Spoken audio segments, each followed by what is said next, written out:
All right, AJ, are you ready to review episode 5 of Secret Invasion? Let's do it. All right, this episode is named Harvest. So as we start, Nick Fury rushes, as we remember at the end of episode 4, the Skrulls attacked the president. Yeah. Talos died, and Fury was able to get the president out of harm's way. So this episode, we open up, Fury rushes the president to the emergency room of a hospital, and then, he doesn't trust that, Skrulls will infiltrate his room, so he guards the president's room as he gets surgery. All by himself. All by himself. Which doesn't really make sense. I mean, I guess they are in Russia, but I still don't believe that there wouldn't have been, Secret Service agents there sooner. I thought they were in the UK. They were in Russia? I think they're in Russia. Oh, maybe. God, I don't know. This story is both in the UK. Oh, you might be right. Well, I don't, because at the end of season 4, wasn't the I thought the president was like on his way to meet with Russian officials to talk, and that's what Rhodey was like kind of preparing him for. But maybe he wasn't there yet. Maybe. I'm confused because this show does bounce between England and Russia like all the time. Right. But then they were trying to make it look like the Russians attacked the president, so I was thinking they were in Russia. Mm-hmm. But then, like, in that hospital, they weren't speaking Russian, were they? No.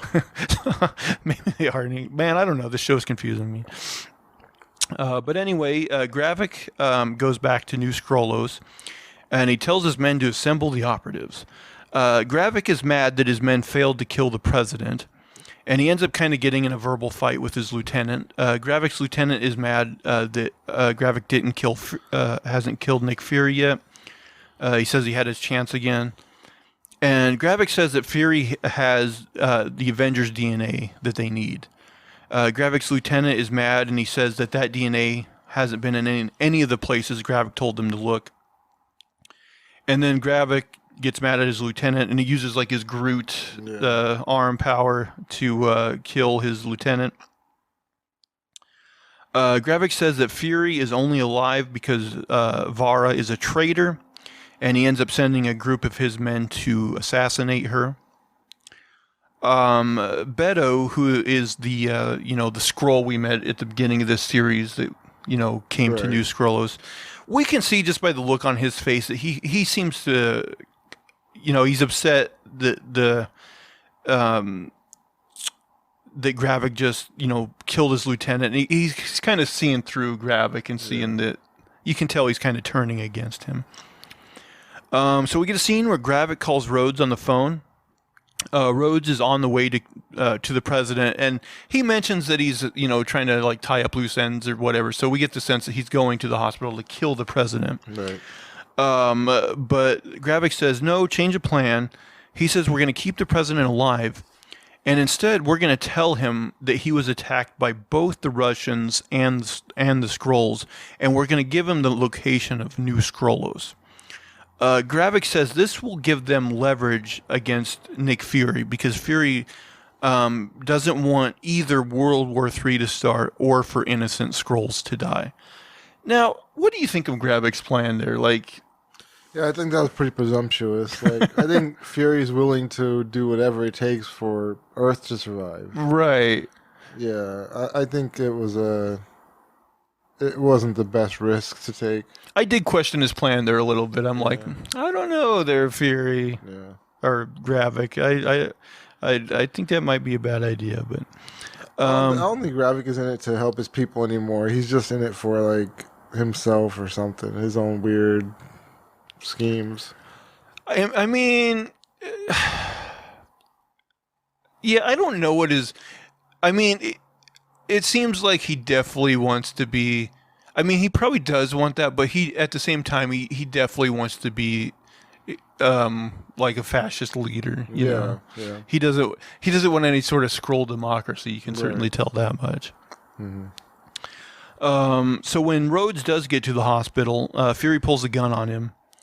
But there is another agent who has a gun on Fury. So Rhodes is like, Basically, you're not going to kill me because if you kill me, you're going to die, and you don't want to die yet.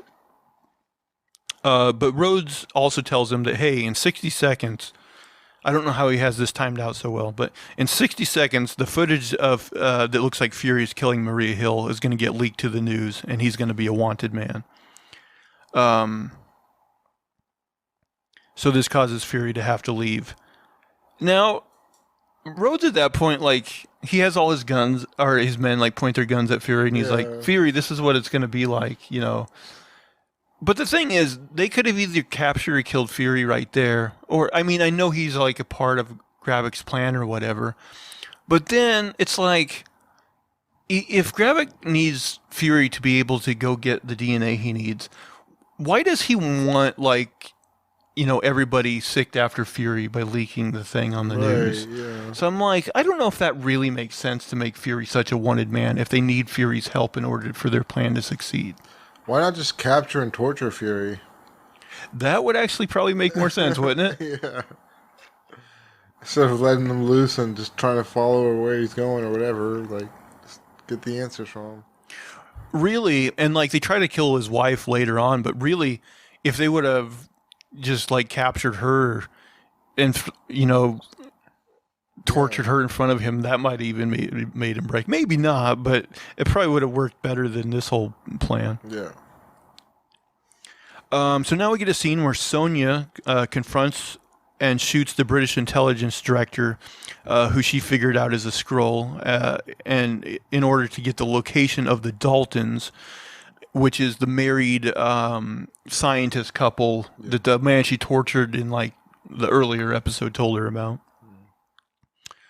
We get a scene where Beto confronts Gravik about killing Pagan, who was like his lieutenant guy that he killed.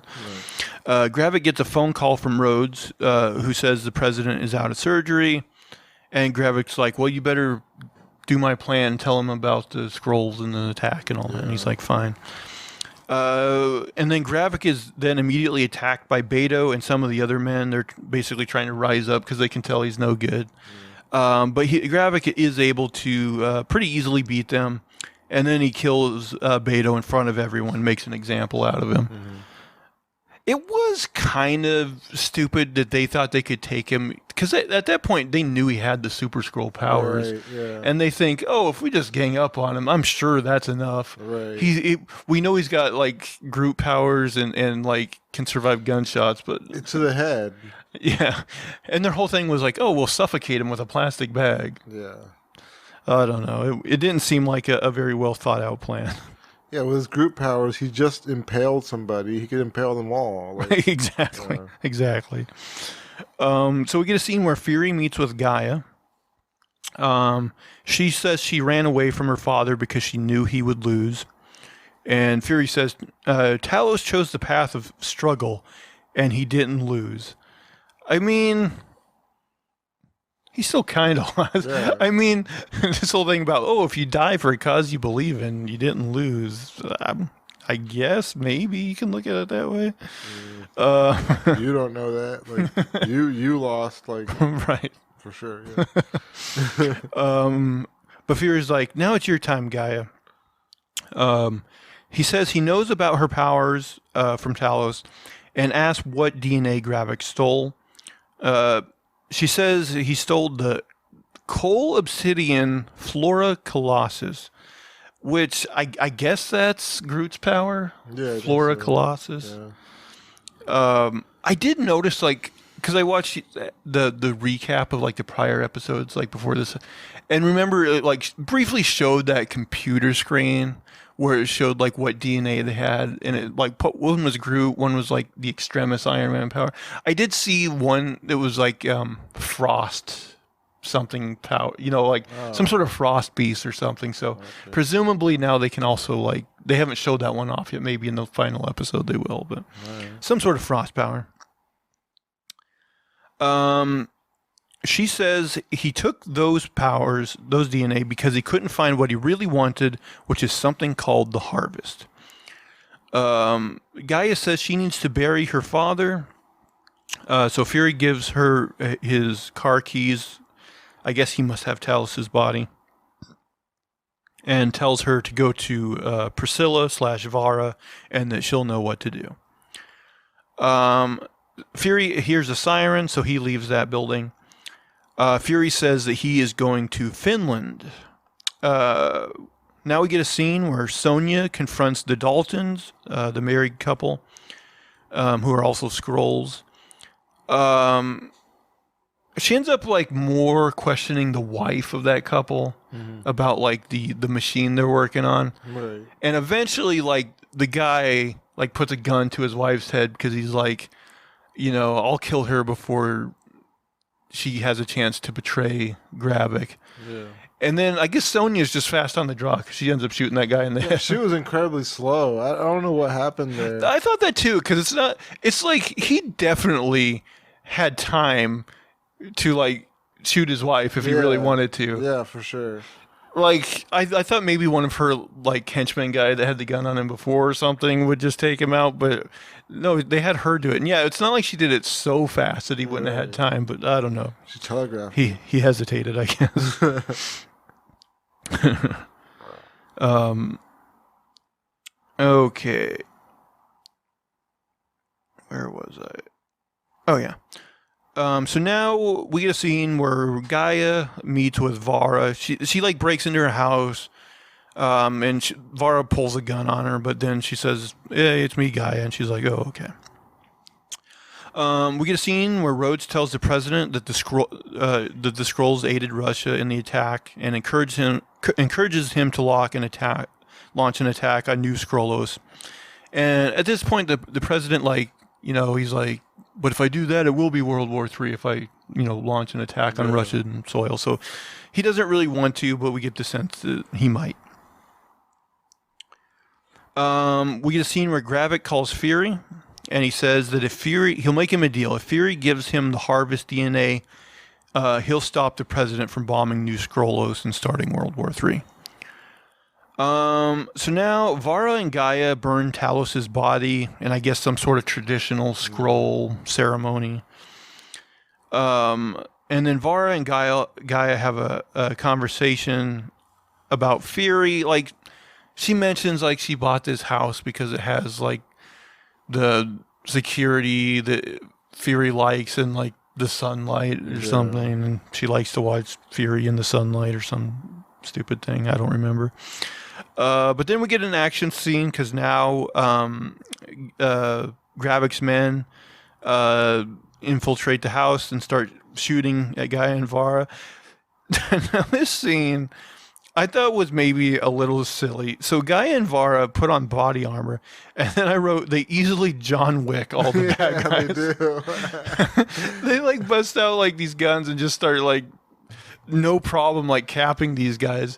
And I'm like, I get that I guess they've done missions for Fury in the past, but we've never seen those. Yeah. So like I wouldn't have thought they were this adept at like with guns, but I guess they are.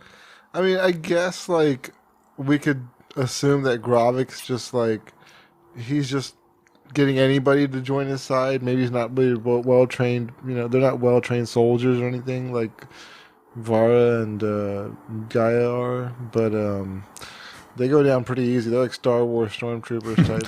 I know, that's true. Yeah, they were just like, yeah, they didn't last long. Yeah.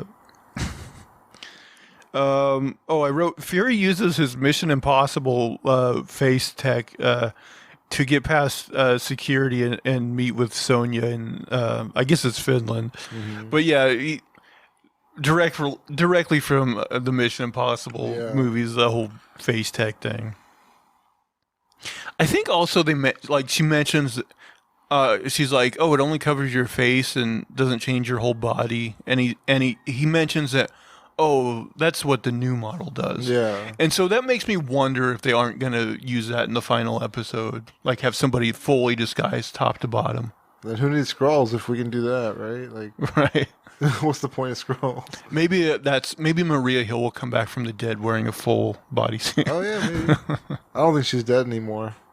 I think now she's gonna be back. Yeah, it would not surprise me. Yeah. Let's see. Oh yeah, so Fury and this also seemed very random, but like Sonya puts on like rap on the radio for them to listen to. Oh, that's right. Yeah. I was like, okay. I guess they just want to make her seem quirky more than anything. But Fury and Sonya are driving in the car, and Fury tells her that Rhodes is a Skrull, and also about Gravik's plan. Fury reveals that the harvest consists of all the Avengers' DNA that was collected by Skrull agents after the battle for Earth. Because he's like, almost all the Avengers bled or left DNA on that scene. So I guess that's after the battle with Thanos? Yeah. Okay. And he does point out specifically that they got Carol Danvers' DNA. Yeah. Which will probably come into play, I'm guessing, too. Maybe not.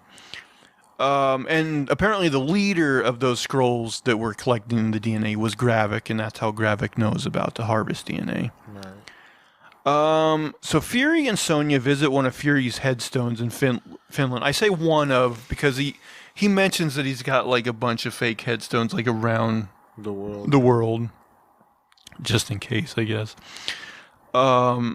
Fury mentions that I guess she says like why Finland, and he says that him and his wife honeymoon there, and so he also reveals to Sonya that his wife is indeed a Skrull. So Fury opens up the headstone, which gives him the harvest DNA. And then there's a crypt nearby that he goes into. And like he's opening like all these like different like crypt openings. And he gets a fresh coat, an eye patch, and a gun. And then Fury calls now here's the thing. He calls on the phone and he says, "It's time. Let's finish that." Presumably on the other end is Gravik, but do you think that could be a fake out and he could actually be talking to someone else? I thought it was Maria Hill. I mean, it could be. Yeah. But I mean, when he says that, I think the presumption is because he talked to Gravik before that he's talking to Gravik again. But I do kind of think he's talking to someone else. Yeah. That's what I think. I think it's Maria Hill. I think she's going to take over for him when he leaves. I mean, we do know that he's going to be in the Marvels, but I guess she could be like the leader on Earth. Yeah. Which she kind of already was, probably. So I don't even know if they do that, if it's much of a change of the status quo. Yeah.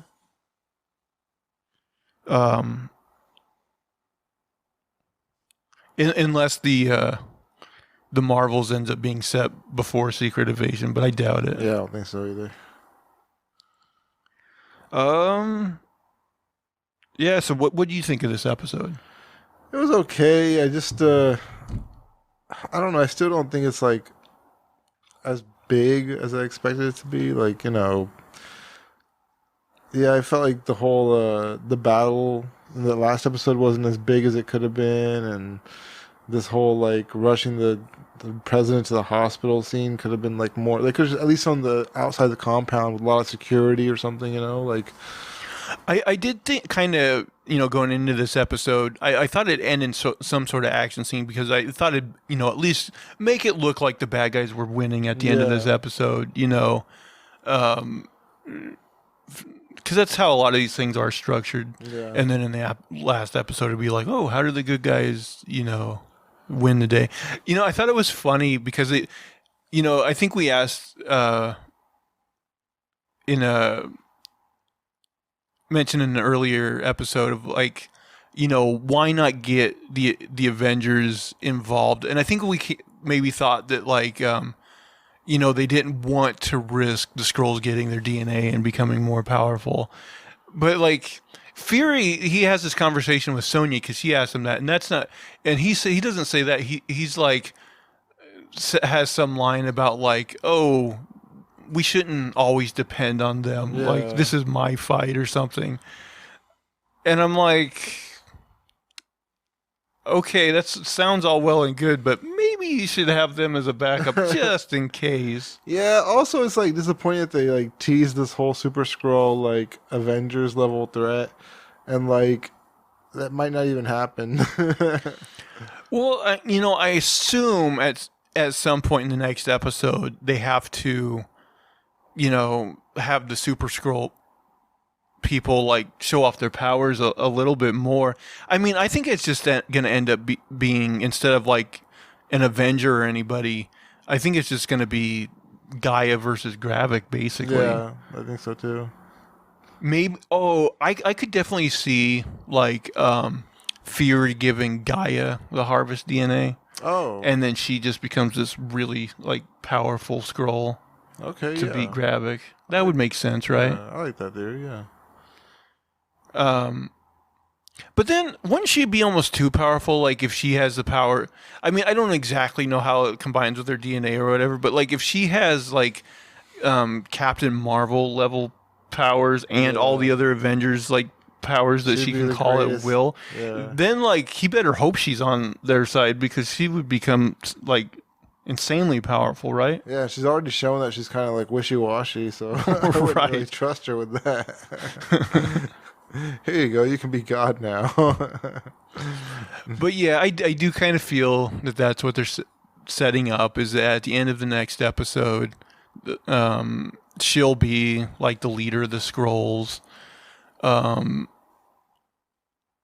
Now, the one thing, like, do you think they will eventually find them their own planet? Or I kind of feel like, since it was Talos's wish that, like, they're able to, like, live on Earth, that they probably will get to live on Earth. Yeah, they'll probably get, like, their own little land or something. I think they'll be on Earth. Plus, I mean, yeah, there's no sign in the Marvel universe that humans have figured out how to, like, colonize other worlds or anything. Actually, Fury did have a line when she asked about Finland, where he's like, and told about his wife. He's like, "Oh, Skrulls like it cold, so maybe they get like Antarctica." Oh, okay, yeah, that's true. Or like they're in Russia, so maybe they just go up and like past Siberia or whatever, where nobody lives because it's so cold. That'd be the perfect little workaround. Yeah, why didn't they do that before? That's a good point. If they love the cold, they could go to like Upper Canada, Upper Russia. Nobody's living there. They could just be, they already have their own land. They could just go there. There's so much uninhabited land for them. Doesn't make sense. They should have taken it.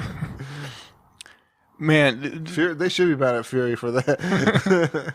These Skrulls, if you think about it, like we talked before, like all of them could just shapeshift and be living the best of lives. Yeah. And if they want to actually like scroll out, just go to friggin' up in the north where nobody lives and just live your life. Yeah, just use your imagination, Skrulls. You can do it.